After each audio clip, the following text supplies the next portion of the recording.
My name is Annabelle Thompson, and I'm 28 years old. 4 weeks ago, my parents sold my grandmother's antique piano, the one she promised would be mine, and used all $95,000 to buy my sister a brand new Mercedes. They thought Grandma was too sick in hospice to ever find out. They thought I was too weak to tell her. They were wrong. When I finally told Grandma what they'd done, she didn't cry. She didn't scream.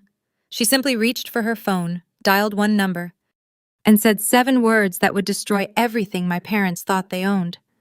Before I tell you what those 7 words were and what happened next at my mother's 60th birthday party, please take a moment to like and subscribe, but only if you genuinely enjoy this story. Drop a comment and let me know where you're watching from and what time it is there. Now, let me take you back to the day it all started, the afternoon my grandmother was admitted to hospice. The call came on a Tuesday afternoon, right after my last piano lesson of the day. Eleanor's had another heart attack, my father said. No greeting, no warmth.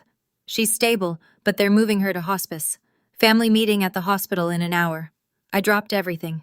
By the time I arrived, my parents and my sister Megan were already huddled in a corner of the waiting room, speaking in low voices.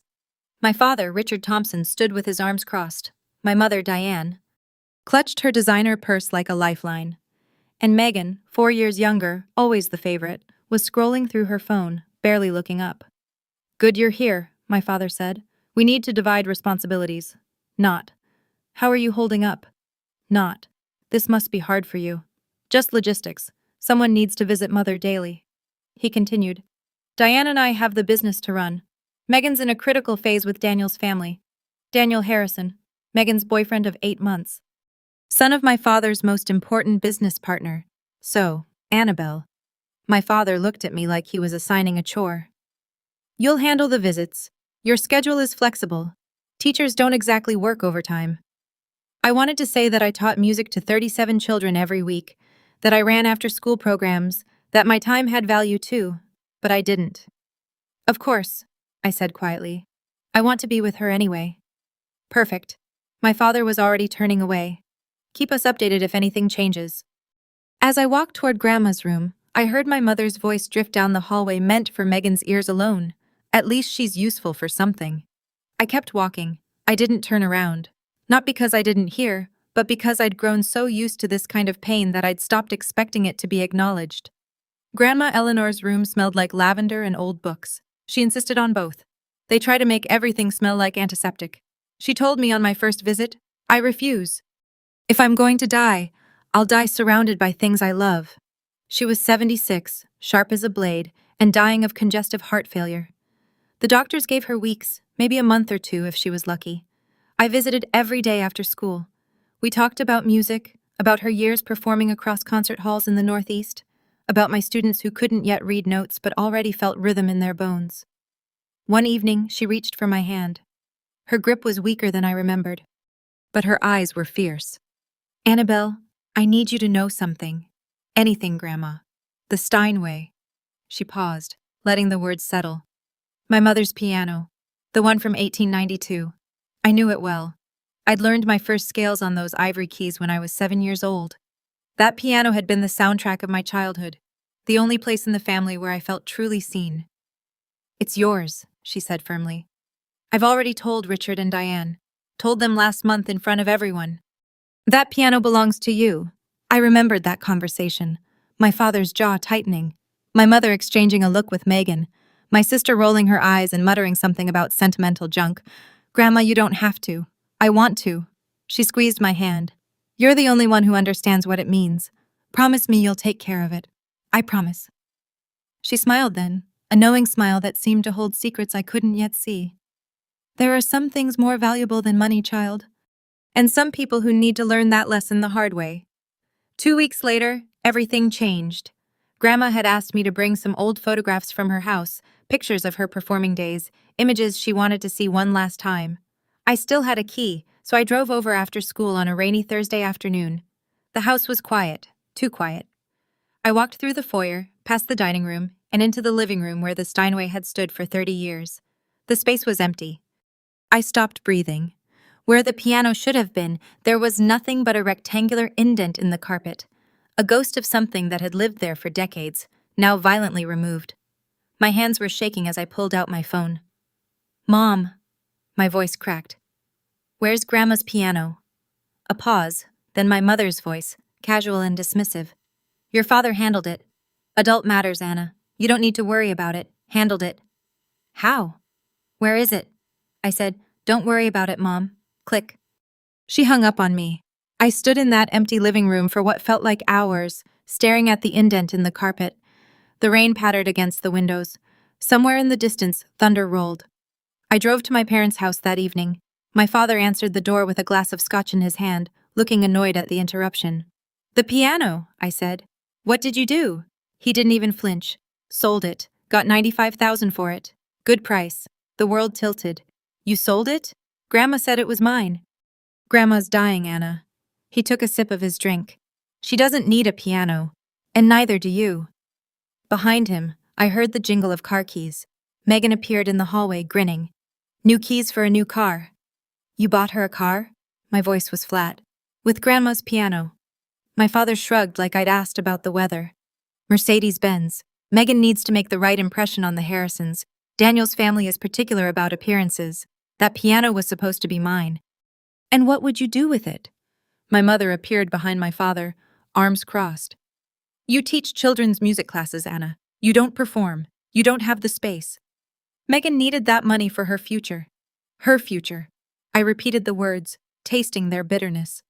Megan sauntered into the foyer, swinging her new keys like a trophy. Don't be jealous, Anna. It's not a good look. She smiled all teeth. Maybe if you'd picked a better career, you could afford nice things too. I looked at my parents, at my sister, at the life they'd built, where I was always the afterthought, always the one whose needs came last. Does Grandma know? Silence. Does she know you sold her piano? My mother's face hardened. She's in hospice, Annabelle. She's on morphine half the time. She doesn't need to know anything that might upset her. You mean you don't want her to know? My mother stepped closer. Her voice dropping to something cold and threatening, that if you tell her and it causes her stress and something happens, that will be on you. Do you want to be responsible for killing your grandmother? The accusation hung in the air like poison. I should have backed down. The old Annabelle would have, but something had shifted inside me. Something had finally broken. Grandma has a right to know what happened to her property, I said quietly, and I won't lie to her. I turned and walked out before they could respond. I didn't sleep that night. My apartment felt smaller than usual, a modest one-bedroom that my parents had always mocked as proof of poor life choices. I sat on my second-hand couch staring at a framed photograph on the bookshelf. Grandma Eleanor at her final concert 20 years ago. Her fingers poised above the keys, her face luminous with purpose. That same piano, the one they'd sold like it was nothing. My mother's words circled in my head. If something happens, that will be on you. Was she right? If I told Grandma, would the shock hurt her? Would I be causing more pain in her final days? But then I remembered what Grandma had always taught me. Truth can wound, she'd said once when I was 12, and didn't want to tell my parents I'd failed a math test. But lies always wound deeper. They just take longer. I pulled my knees to my chest and thought about the last 28 years. Every time I'd stayed quiet to keep the peace. Every time I'd accepted less because fighting felt futile. Every time I'd made myself smaller so my family could feel bigger. And where had it gotten me? Here, alone, invisible. Watching them erase Grandma's wishes like her words meant nothing. If I stayed silent now, I wasn't keeping peace. I was becoming complicit. By 3 o'clock in the morning, I'd made my decision. Grandma deserved the truth. She deserved to know that her son had stolen from her, lied to her, and assumed she was too weak to matter anymore. And maybe, just maybe, I deserved to stop apologizing for existing. I set my alarm for early morning. I would go to hospice before school. I would tell her everything. Grandma was awake when I arrived, propped up against her pillows, watching the sunrise through the window. You look like you haven't slept, she said softly. I haven't. I pulled a chair close to her bed, took her hand. Grandma, I have to tell you something, and it's going to hurt. Her eyes, still sharp despite everything, studied my face. Then tell me. So I did. The empty space in her living room, the $95,000, the Mercedes-Benz gleaming in Megan's name, my father's casual dismissal, my mother's threat. I told her all of it, bracing myself for tears, for shock, for the kind of devastation that might break what was left of her fragile heart. Instead, Grandma Eleanor let out a long, slow breath, not a gasp of pain, not a cry of betrayal, a sigh, the sigh of someone who had seen this coming. "Grandma," I whispered. She turned to look at me, and her expression wasn't grief-stricken. It was calm, almost resigned. "I knew this might happen, sweetheart. You knew? I know my son." Her voice was steady. "I've watched him become this person for 40 years. I hoped he'd change, but I also prepared for the possibility that he wouldn't." My mind raced. Prepared how? She didn't answer directly. Instead, she reached toward her bedside table. "Hand me my phone, would you?" I passed it to her, confused. She scrolled through her contacts with surprising dexterity, found a name and pressed call. Then she put it on speaker. 3 rings. Then a man's voice, deep and measured. "Eleanor, how are you feeling?" "I'm dying, Harold, but I'm clear-headed and it's time." A pause. "I understand. When?" "Sunday. Diane's birthday party. At my house. I'll prepare the documents." "Thank you, old friend." She ended the call and looked at me with a small, knowing smile. "Grandma." I stared at her. "Who is Harold?" "Harold Jennings." She set the phone down gently. "He's been my attorney for 30 years. He was your grandfather's closest friend." "You have your own attorney?" "I have many things your father doesn't know about Annabelle." Her eyes twinkled despite the exhaustion etched into her face. "Richard assumes he understands everything about my affairs. He's always assumed that it's his greatest weakness." I felt like I was standing at the edge of something vast, looking down into depths I couldn't see. What's happening on Sunday at Mom's birthday party? Justice. Grandma squeezed my hand. Delayed, perhaps, but justice nonetheless. "I don't understand." "You don't need to understand everything yet." She leaned back against her pillows, suddenly looking more tired. "I just need you to do one thing for me. Anything. Come to the party, dress nicely, and bring your patience." A ghost of a smile. "The kind of patience I taught you when you were learning Chopin and wanted to throw the sheet music across the room." I almost laughed despite everything. "That bad? Worse?" Her expression softened. "But necessary. Your father and mother need to learn that actions have consequences. And I've spent 5 years making sure that when the lesson finally came, it would be unforgettable." 5 years. She'd been planning something for 5 years. "Grandma, what did you do?" She closed her eyes. Exhaustion winning out. "I protected you, sweetheart, the way I should have protected you all along. I'm only sorry it took me so long to act." I sat with her until she fell asleep, my mind spinning with questions. Harold Jennings, Sunday, my mother's birthday party in Grandma's house. Something was about to change. I could feel it. I just didn't know what. 2 days later, I found myself sitting in a small law office on the outskirts of Philadelphia. Harold Jennings was nothing like I'd expected. He was in his late 60s with silver hair and gold-rimmed glasses. His movements slow but precise. His office smelled of old leather and paper lined floor to ceiling with legal volumes. "Annabelle Thompson." He extended his hand. "Your grandmother speaks of you constantly. It's a pleasure to finally meet you. Mr. Jennings, Harold, please." He gestured to a chair across from his desk. "Sit. Your grandmother asked me to explain a few things before Sunday." I sat. My hands were trembling slightly. "Your grandmother is a remarkable woman," Harold began. "She's also far more astute than her children give her credit for. She's been observing and planning." "Planning what exactly?" He folded his hands on the desk. "Tell me, Annabelle, do you know who owns the house your parents live in?" "They do. Grandma gave it to them when Grandpa died." Harold's expression didn't change. "Is that what they told you?" "It's what everyone says. Everyone's wrong." He pulled a folder from his desk drawer and slid it across to me. "Your grandmother allowed Richard and Diane to live in that house Rountree, but she never transferred ownership. Not legally, not ever." I stared at the document in front of me. The property deed, Eleanor Whitmore's name, clear as day. No transfer, no amendment. "They've been living in her house for 10 years, I said slowly, thinking it was theirs. "Precisely." My head was spinning. "But why would Grandma let them believe?" "Because she was watching, Annabelle." Harold leaned forward, watching to see if her son would prove her fears wrong. Unfortunately, he did exactly what she expected. That night, I returned to my apartment and began searching. Grandma had given me a box of old belongings years ago: photographs, letters, pressed flowers from her garden. I'd never looked through it carefully. It felt too intimate, like reading someone's diary. But now I needed answers. I found it near the bottom beneath a stack of faded concert programs, a sealed envelope yellowed with age, my name written in Grandma's elegant script, and beneath it, 6 words for Annabelle, when you need to understand. My fingers trembled as I opened it. Inside was a single photograph, a copy of a legal document. The header was partially obscured, but I could see Grandma's signature at the bottom dated 5 years ago. And in her handwriting, a note clipped to the corner.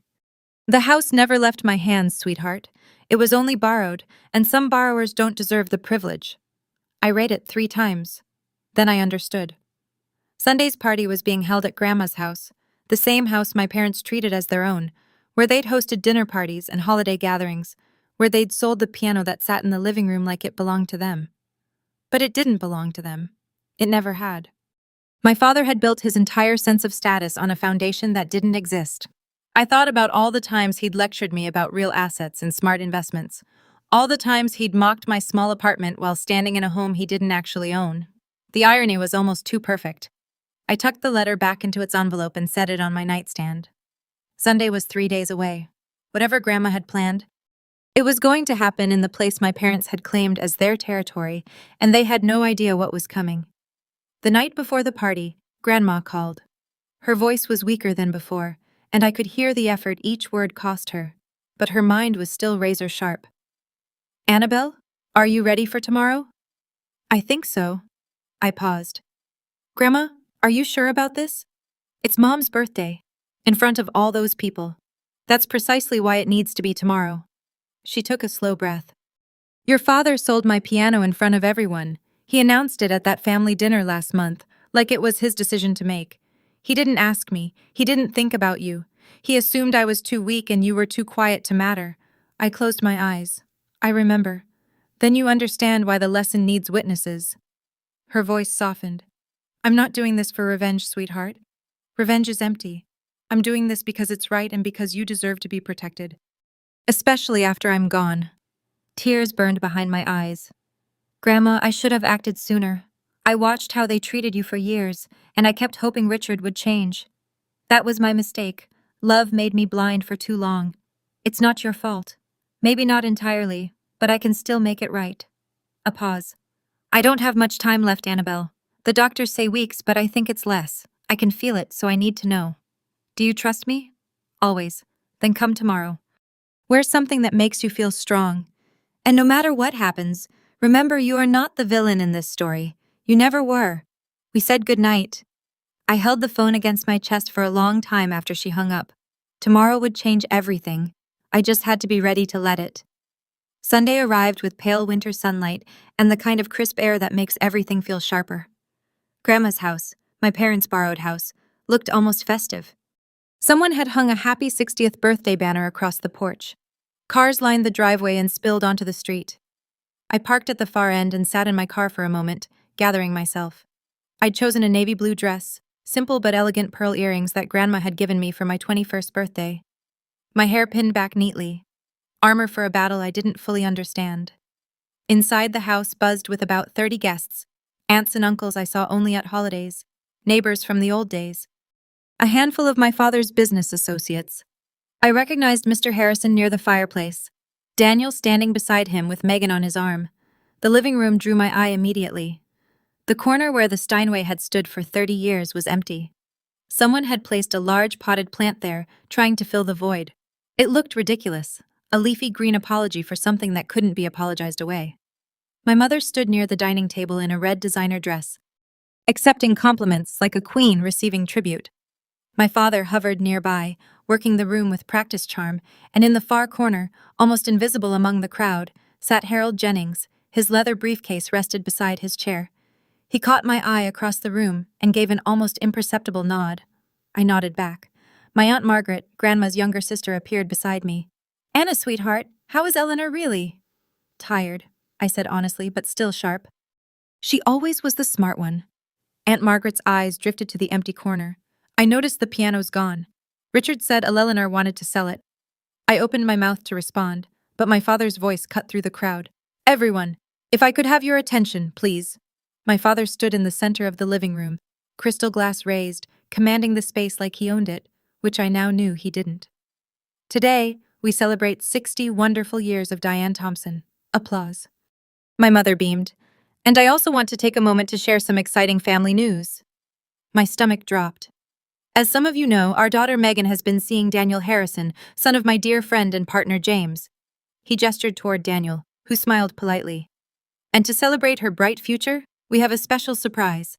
He led the entire party outside where a gleaming silver Mercedes-Benz sat in the driveway, a red bow perched on its hood. A gift, my father announced proudly, made possible by Grandma Eleanor's generosity.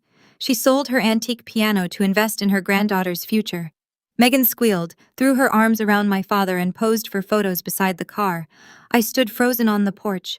He was doing it again, rewriting the story, making himself the hero while erasing Grandma's wishes entirely. A woman I didn't recognize leaned toward her husband. Wasn't that piano supposed to go to the other granddaughter, the music teacher? Her husband shrugged. Guess plans changed. Aunt Margaret appeared beside me, her face pale. Anna, did Eleanor really agree to this? Before I could answer, Megan spotted me and called out, her voice dripping with false sweetness. Anna, come take a picture. Don't be jealous. I'm sure Grandma will leave you something too. Maybe her collection of old sheet music. Scattered laughter from the crowd. My hands were shaking. My vision blurred with tears I refused to let fall. And then behind me, I heard the click of a briefcase opening. Everyone began filing back inside, but Aunt Margaret blocked my father's path. Richard.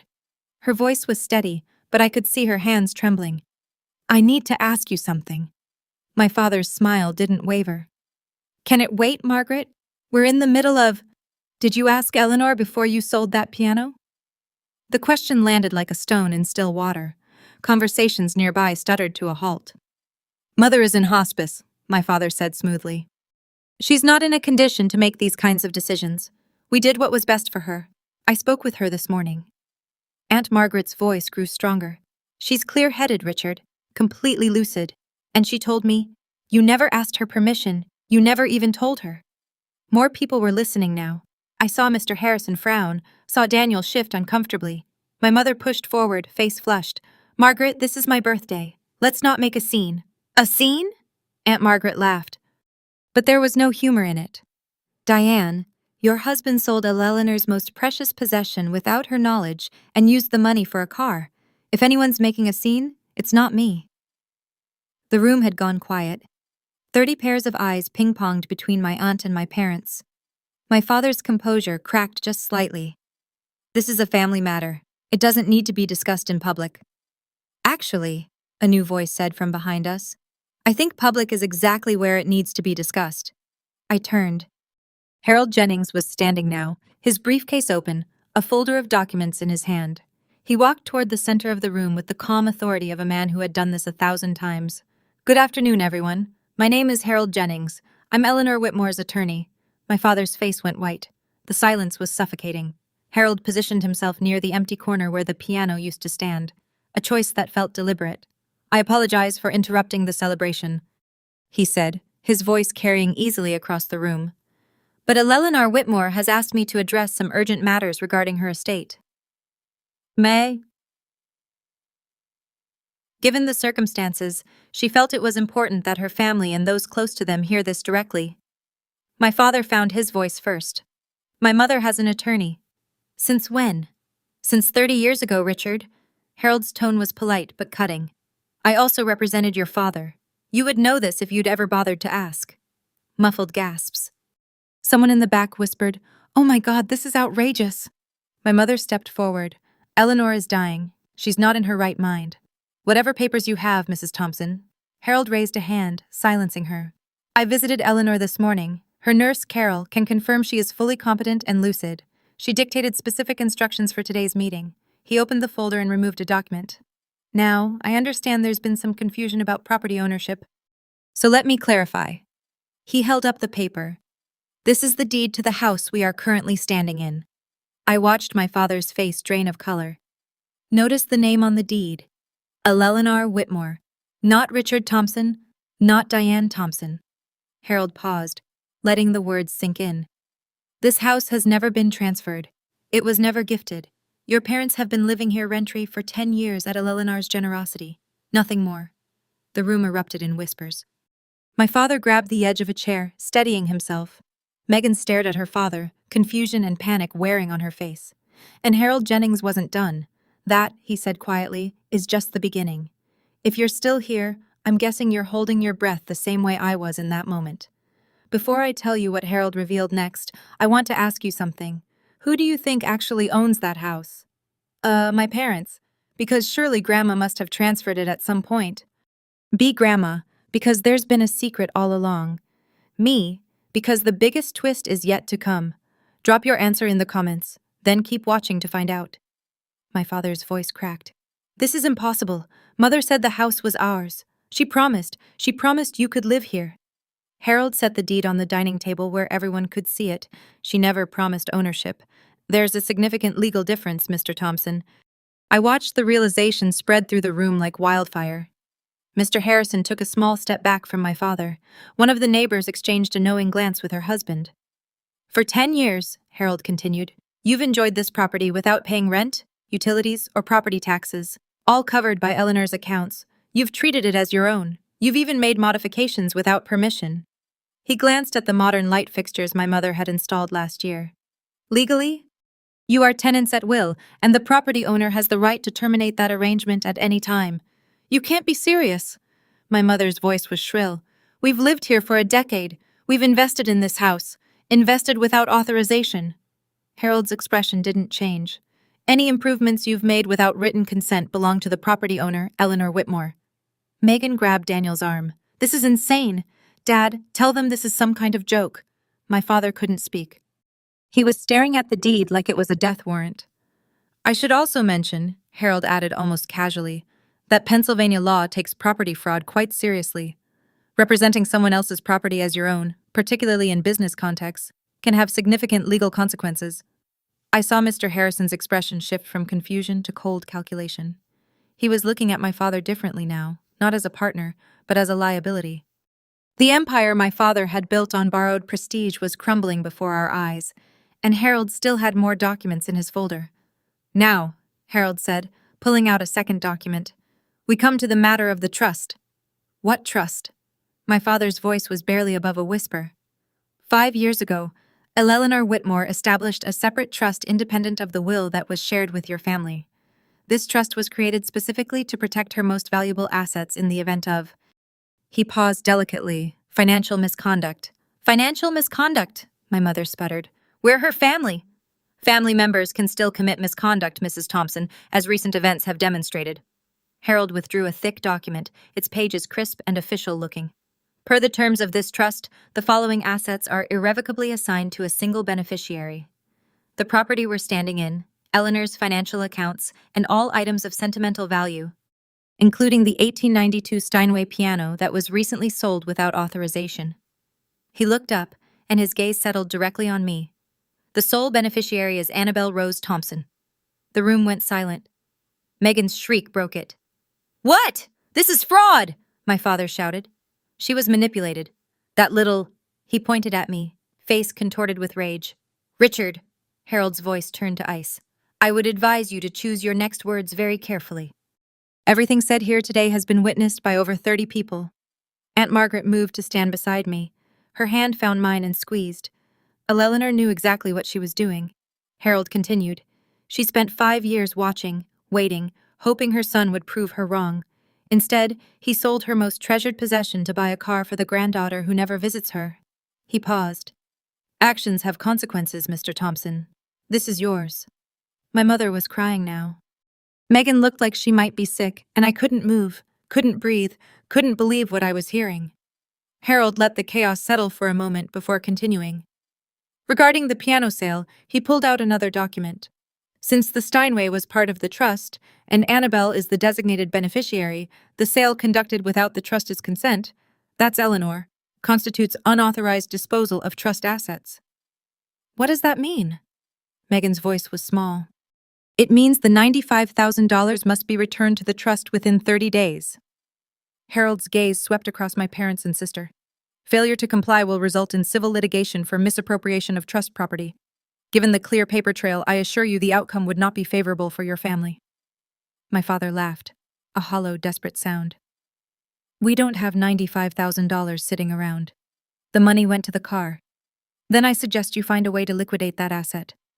Harold nodded toward the window where the Mercedes was still visible in the driveway, red bow and all. The dealer might accept a return, though you'll likely take a significant loss. Megan burst into tears. My car? You're taking my car? I'm not taking anything, Miss Thompson. I'm simply explaining the legal consequences of your family's choices. I watched Megan look to Daniel for support, but he had already stepped away from her, his expression carefully neutral. His father was whispering something in his ear, and neither of them looked sympathetic. Additionally, Harold added, Eleanor has asked me to inform you that your living arrangement in this house will be formally restructured. You may continue to reside here temporarily, but a proper lease agreement will be required. A lease? My mother's voice was barely audible. In the house we've lived in for 10 years. In the house, Harold corrected gently, that you never owned. The room had gone deathly quiet. Every eye was on me. My father turned slowly, his face twisted with betrayal and fury. You did this. You poisoned her against us. I stood my ground. No, Dad, I didn't do anything. My voice was steadier than I expected. Grandma made these decisions 5 years ago. Before I knew anything about them, I only found out this week. Liar. My mother's voice shook with venom. You've always been jealous of Megan, of our family's success. This is your revenge. Revenge? I felt something cold and hard crystallize inside me. I didn't sell Grandma's piano without asking her. I didn't spend the money on a car for myself. I didn't lie to everyone about what happened. I stepped forward, looking directly at my mother. I'm not the one who said, at least she's useful for something when I agreed to visit Grandma every day. I'm not the one who hung up on me when I asked questions. And I'm not the one who threatened me, saying I'd be responsible for killing Grandma if I told her the truth. Gasps rippled through the crowd. Aunt Margaret's hand tightened on mine. I spent 28 years being invisible in this family. My voice didn't waver. I accepted it because I thought that that's what love required, shrinking yourself to make others comfortable. I looked at my father, at my mother, at Megan still crying over her doomed Mercedes. But Grandma taught me something different. She taught me that loving yourself means standing up for what's right, even when it cost you everything. I took a breath. So, here's what I want you to understand. I'm not apologizing anymore. I'm not staying silent anymore. And I'm done pretending everything is fine when it isn't. The room was absolutely still. After the crowd began to disperse slowly, awkwardly, with whispered goodbyes and avoided eye contact, Harold pulled me aside. Annabelle, we need to discuss next steps. I nodded, still feeling surreal, like I was watching myself from outside my body. Legally, you have several options. He spoke quietly so only I could hear. You could demand immediate eviction. Given the circumstances, your grandmother would support whatever you decide. I looked across the room at my parents. My father had collapsed into a chair, head in his hands. My mother stood frozen by the window. Mascara streaked down her face. Megan had disappeared, probably outside mourning her Mercedes. They looked broken. Part of me, a small wounded part, wanted to twist the knife, to make them feel every ounce of the pain they'd caused me over 28 years. But that wasn't who I wanted to be. I don't want to throw them out, I said slowly. Not immediately. Harold raised an eyebrow. Are you certain? Yes. I took a breath. Here's what I want. The $95,000 gets returned within 90 days, not 30. I'll give them time to sell the car and figure things out. They can stay in the house with a formal lease agreement at a minimal rent. After Grandma, I swallowed hard. After she passes, they'll have 12 months to find somewhere else to live. That's remarkably generous given everything. Maybe I met his eyes, but I'm not doing this to punish them. I'm doing it because it's right, and because I refuse to become the kind of person they are. Harold studied me for a long moment, then he nodded, a hint of respect in his expression. Your grandmother said you'd respond this way. She's very proud of you, Annabelle. I know. My voice cracked. I know she is. The agreement was drafted right there on the dining room table, witnessed by Aunt Margaret and 2 of the remaining guests. My father signed without looking at me. My mother's hand shook so badly she could barely hold the pen. Neither of them said a word. By the time the last signature was in place, the house had emptied. Mr. Harrison and Daniel had left without saying goodbye. I later learned Daniel had driven away while Megan was still outside crying. The birthday cake sat untouched. The banner drooped sadly over the front porch. Aunt Margaret hugged me tight before leaving. "You did the right thing, sweetheart. Eleanor would be so proud." "She is proud," I said softly. "I talked to her this morning." As if on cue, my phone buzzed. A video call request from Grandma's hospice number. I answered, walking to the empty corner of the living room where the piano used to be. Her face appeared on screen, pale but peaceful. Nurse Carol was visible in the background, smiling. "My brave girl." Grandma's voice was weak but warm. "How do you feel?" "Terrified," I admitted. "And relieved and sad all at once." "That's how courage feels, sweetheart. It's never comfortable. I didn't throw them out. I gave them time." "I know." Harold texted me. Her eyes glistened. "You're a better person than they deserve."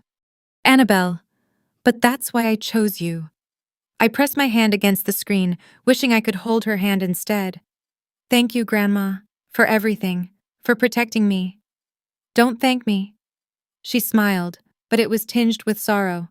"Just live well, play music, be happy. That's how you thank me." "I will. I know you will, sweetheart." She closed her eyes. "I know you will. I know a lot of you are probably thinking, so that's it? Did your parents ever change?" The honest answer is complicated. Not every story has a perfect ending, but every story has a lesson. Before I tell you what happened in the months that followed, I want to hear from you. Have you ever had to set boundaries with family? How hard was it? Drop your story in the comments. I read every single one. The first week after the party was chaos. News travels fast in small social circles, and the story of what happened at Diane Thompson's 60th birthday spread like wildfire. My father's business partners suddenly became unavailable for meetings. Old friends stopped returning calls. Mr. Harrison formally withdrew from the joint venture they'd been planning. When my father demanded an explanation, the response was cold. "I can't do business with someone I can't trust. Richard, if you'd deceive your own mother, what would you do to a partner?" The deal would have been worth over $200,000, gone in an instant. Megan had to return the Mercedes. The dealership only offered her $80,000, $15,000 less than my parents had paid. She screamed at the salesman for 20 minutes before finally signing the paperwork. Daniel broke up with her 3 days later via text message. "My family thinks it's best if we take some time apart." The message read, translation, "They wanted nothing to do with the Thompson family drama." My sister, who had always been the golden child, found herself suddenly ordinary. No car, no wealthy boyfriend, no special status. She had to borrow my mother's old Honda to get to job interviews. I didn't gloat. I didn't reach out. I simply went about my life, teaching piano to my students, visiting Grandma every evening. But I'd be lying if I said there wasn't some quiet satisfaction in watching the facades crumble. My father had spent years measuring success in appearances, the house, the car, the right connections. Now he was learning that none of it had ever been real. The foundation he'd built his identity on was borrowed, and borrowed things always have to be returned. 3 weeks after the birthday party, the hospice called me at 6 a.m. "You should come now," the nurse said gently. "She's asking for you." I drove faster than I should have, my heart pounding the entire way. Grandma's room was quiet when I arrived. The morning light filtered through the curtains, casting soft golden shadows across her bed. Her breathing was shallow, her face paper-thin. But her eyes were open, and when she saw me, she smiled. "My Annabelle." Her voice was barely a whisper. "Come sit with me." I took her hand. It felt so fragile, like holding a bird. "I have something to tell you," she said slowly. "Something I should have said years ago." "What is it, Grandma?" "I'm sorry." I blinked. "Sorry for what?" "For not acting sooner." A tear slipped down her cheek. "I watched how they treated you year after year. I kept hoping Richard would change, that Diane would see your value. I made excuses because I didn't want to believe my own son could be." "So," she trailed off. "It's not your fault," I said, my own tears falling now. "Maybe not entirely, but I could have done more. I could have protected you earlier instead of waiting until I was dying." She squeezed my hand weakly. "I'm sorry, sweetheart. You deserved better. You gave me everything that mattered," I said fiercely. "Music, love, the knowledge that I was worth something." That's more than they ever gave me. She smiled, and for a moment she looked like the grandmother I remembered from childhood. Strong, radiant, full of life. I'm so proud of you, Annabelle. You have a good heart, but you finally learned to guard it. You taught me that. Then I did something right. Her eyes fluttered closed. I'm tired now, sweetheart. Stay with me always. Grandma Eleanor passed away that evening, peacefully with my hand in hers. The funeral was held 5 days later at the small church she'd attended for 50 years. Per her wishes, it was simple. No elaborate flowers, no ostentatious displays, just music, memories, and the people who truly loved her. I played the piano during the service, not the Steinway that was gone, but a modest upright that the church had owned for decades. I played Chopin's Nocturne in E-flat major, the first piece Grandma ever taught me. The church was half full. Aunt Margaret sat in the front row, tissues clutched in her hand. Grandma's friends from her performing days filled several pews. White-haired women who remembered when Eleanor Whitmore had been a name that meant something in the classical music world. My parents sat in the back. They didn't approach me before the service, or during, or after. My mother wore dark sunglasses that hid her eyes. My father stared straight ahead like a man attending his own sentencing. Megan wasn't there at all, too emotionally fragile. My mother explained to someone who asked. I delivered the eulogy. I spoke about Grandma's music, her wisdom, her quiet strength. I spoke about how she taught me that love wasn't about grand gestures. It was about showing up day after day and choosing to see someone for who they really were. I didn't mention the drama. The funeral wasn't the place. After the service, my father started walking toward me. I saw him hesitate, take a step, then stop when my mother grabbed his arm and pulled him away. He never made it across the room. Maybe he wanted to apologize. Maybe not. I'll never know. But I'd already made peace with the fact that some apologies never come and some aren't needed anymore. 6 months later, I moved into Grandma's house. It felt strange at first, walking through rooms filled with her presence, sleeping in the guest bedroom I'd known since childhood. But slowly, it began to feel like home. I used part of the returned money to buy a new piano. Not a Steinway. Those cost far more than $95,000, but a beautiful Yamaha Grand that filled the corner where Grandma's piano had once stood. Different, but meaningful in its own way. A new beginning, I started teaching private lessons on weekends. My first student was Aunt Margaret's granddaughter, Sophie. 8 years old, bright-eyed, with the same impatient energy I'd had at her age. When she played her first complete scale, I cried. My parents moved out 2 months after Grandma's death. They didn't wait the full 12 months I'd offered. They said they couldn't live somewhere with so many painful memories. I think they just couldn't stand the reminder of what they'd lost. They bought a small condo across town. My father's business was struggling, scaled down to half its former size. My mother joined a different social club, one where people didn't know the family's history. We didn't speak, not out of anger exactly, just distance. Some gaps are too wide to bridge. But I wasn't bitter. Bitterness is exhausting, and I had a life to build. In the evenings, I'd sit at the piano and play until the stars came out. Sometimes Chopin, sometimes Bach, sometimes just improvised melodies that went nowhere and everywhere. Grandma's presence lingered in those moments. In the smell of lavender from the garden she'd planted, in the creak of the old floorboards, in the way the light fell through the windows at sunset. She was gone, but she was everywhere. And I was finally free. 8 months after the funeral, my phone rang. Megan. I stared at the screen for 3 rings before answering. Anna. Her voice sounded different, smaller, less certain. Megan. Silence stretched between us. 28 years of sisterhood reduced to awkward pauses. I'm not calling to ask for anything, she said finally. I wanted to say something. Okay, I've been thinking a lot about everything that happened, about how I acted. She took a shaky breath. I was so angry at first at you, at Grandma, at everyone. I thought you'd stolen something from me. And now, another pause. Now I'm working at a marketing firm, entry level. I ride the bus because I can't afford a car, and I've started going to therapy.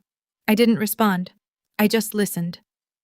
My therapist says I have a lot of unpacking to do about Mom and Dad, about how I was raised, about why I thought I deserved everything without earning it. She laughed, but it was hollow. Turns out, being the favorite isn't actually a gift, it's a trap. I'm glad you're working through it, I said. I'm not asking you to forgive me. Her voice cracked. I don't deserve that. I just wanted you to know that I understand now why you did what you did. Why Grandma did what she did. Grandma loved you too, Megan. She just couldn't reward behavior that hurt other people. I know. A sniffle. I know that now.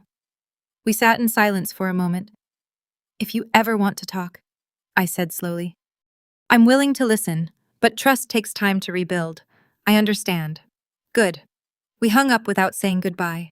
Not out of coldness, but because neither of us knew how. Some doors once closed open slowly, but they can still open. It's spring now, a full year since Grandma entered hospice. Tonight I sit at my piano as the sun sets over the garden. The windows are open and a warm breeze carries the scent of jasmine and freshly cut grass. I play Grandma's favorite nocturne, the one she performed at her final concert 20 years ago. The notes drift through the empty house, filling the silence with something softer. I think about everything that's happened. The betrayal, the reveal, the boundaries I never thought I'd have the courage to set. I think about Grandma, her strength, her patience, her quiet determination to protect me, even when I didn't know I needed protecting. I think about my parents in their small condo, rebuilding a life that will never be quite what they imagined. About Megan riding the bus, learning for the first time what it means to earn something. I don't hate them. Hate takes too much energy, but I don't need them anymore either. And that's a kind of freedom I never expected to find. The nocturne ends. The final notes hang in the air, then fade into the evening quiet. I look at Grandma's photograph on the piano, her at 60, radiant, fingers poised over the keys of the Steinway. I'll never play again. I'm doing okay, Grandma, I whisper. I'm more than okay somewhere. I like to think she hears me. I close the piano lid, stand, and walk to the window. The stars are just beginning to emerge, pinpricks of light in the darkening sky. I don't have the original piano. I don't have the family I thought I had. But I have something better. I have myself. I have boundaries. I have a life. If I built on truth instead of silence, and that's the real inheritance Grandma left me. And that's my story. Thank you for staying until the end. If this resonated with you, if you've ever had to stand up for yourself in a family that made you feel invisible, I want you to know you're not alone. Setting boundaries isn't selfish, it's how you honor your own worth. Hit like if this story meant something to you. Subscribe if you want more stories like this and check the description for more videos I think you'll love.